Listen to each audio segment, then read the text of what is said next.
తప్పించే ప్రయత్నం జరిగిందని వార్తలు వచ్చాయి. నో వే, అసలు అలాంటి పరిస్థితులు రాదు, రాలేదు, రాదు, రాబోదు. ఆ పొజిషన్లో ఎవరున్నా కూడా మేము చేసుకోవాల్సిన చర్యలు మేము తీసుకుంటాం. అందులో ఎవరిని తప్పించే పరిస్థితి అయితే ఎవరికి లేదు.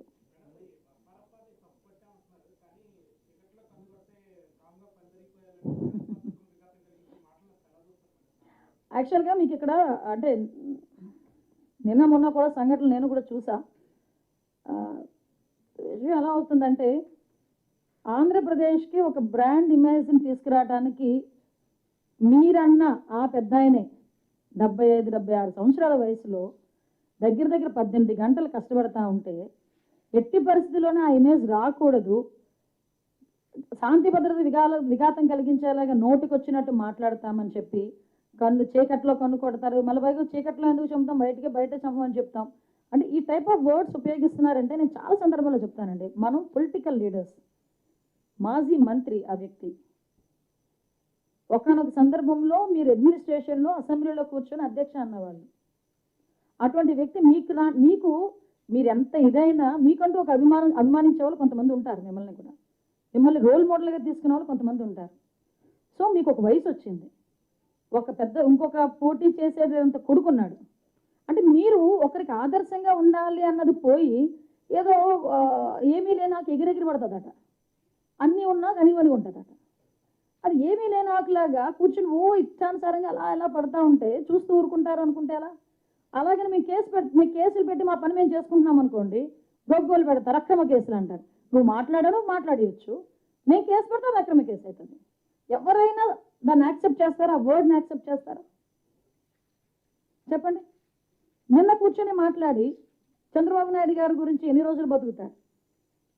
నాకు అర్థం కాంది, 4-5 ట్యాబ్లెట్లు వేసుకొని ఉదయం లేస్తే 4-5 ట్యాబ్లెట్లు మింగి 10 సంతకాలు పెడితే 11వ సంతకాన్ని చేతులు ఉనికిపోయే వాళ్ళు కూడా చంద్రబాబు నాయుడు గారి వయసు గురించి మాట్లాడుతున్నారు ఈరోజు.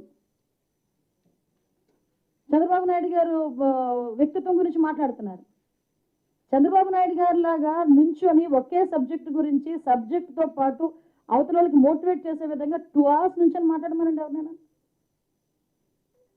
నువ్వు మాట్లాడాలనుకుంటే బాబు మాట్లాడొచ్చండి. కానీ నేను ఇప్పుడు ఎందుకు కొంచెం ఆగుతున్నానంటే మేము అనుకున్న థీమ్ ఒకటి ఈరోజు గాంజా విషయంలో, అది ప్రజల్లోకి వెళ్ళాలి. కాబట్టి ఇలాంటి విషయాలు ఏదంటే మాట్లాడడానికి నేను సిద్ధంగా ఉన్నా. నాకు కూడా చాలా ఉక్రోషంగానే ఉంది, మనసుకి బాధ అనిపిస్తుంది. ఉక్రోషం కూడా కాదు, మనసుకి బాధ అనిపిస్తుంది. ఒక వ్యక్తి గురించి మాట్లాడేటప్పుడు 15 సంవత్సరాల్లో ముఖ్యమంత్రిగా చేసిన వ్యక్తి గురించి మాట్లాడేటప్పుడు అతని వయసు గురించి మరి ఎవడి తలరా రాస్తే ఎక్కడ? నేను అంటే 60 సంవత్సరాల వయసులో రాజశేఖర రెడ్డి గారు చనిపోతారని ఎవరైనా అనుకున్నారా? అలా చనిపోతారని ఎవరైనా అనుకున్నారా? నువ్వెవడు చెప్పడానికి పలానా టైం పలానా వ్యక్తి చనిపోతాడు, పలానా టైం పలానా వ్యక్తి బతుకుతాడని? నువ్వెవరు దేవుడువా? ఏం మాట్లాడుతున్నారు? పాలిటిక్స్లో ఉండి మా మాటలు మాకు చేతగా అనుకుంటున్నారా, లేకపోతే మేము మాట్లాడలేక అనుకుంటున్నారా? మాకంటూ ఒక రెస్పాన్సిబిలిటీ ఉంది. మా మీదంటూ ప్రజలు ఒక నమ్మకాన్ని పెట్టుకున్నారు. మేము చేస్తామని ఆశగా ఎదురు చూస్తున్నారు. ఈ రాష్ట్రాన్ని బాగు చేస్తామని ఆశగా ఎదురు చూస్తున్నారు. వాళ్ళ బిడ్డలకు ఉద్యోగాలు వస్తాయని ఆశగా ఎదురు చూస్తున్నారు.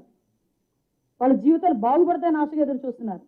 ఈరోజు నీలాంటి మాటలకి మేము ఆలోచన చేసుకొని మేము తిరిగి ప్రతీకారాలు చేసుకుంటూ పోతే ఇంక మిమ్మల్ని ఎలా చూశారు, మమ్మల్ని కూడా అలాగే చూస్తారా ప్రజలు? కాబట్టి మా పని మేము చేసుకుంటున్నాం. అలాగని తప్పుడు మాటలు మాట్లాడి నోటుకు వచ్చినట్టు మాట్లాడితే మాత్రం ఊరికని ప్రసక్తి లేదు.